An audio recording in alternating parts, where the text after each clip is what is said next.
Empatiya. Empatiya degani odamlarning his-tuyg'ularini anglash.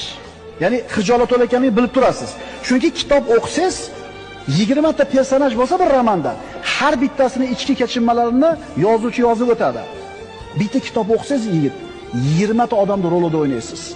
Chunki har bittasini ichki dunyosini o'qiyotgan paytingizda Otabek bo'lib ko'rasiz, Xomid bo'lib ko'rasiz, Kumushan bo'lib ko'rasiz.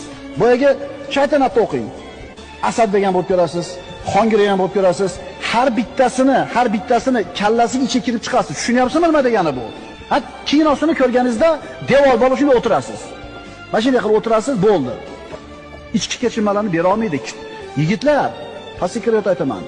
Eng zo'r kinoteatr nechida hozir? Eng zo'r kinoxona seni aqling. Sen har bitta geroyni, har bitta personajning ichida bo'lasan.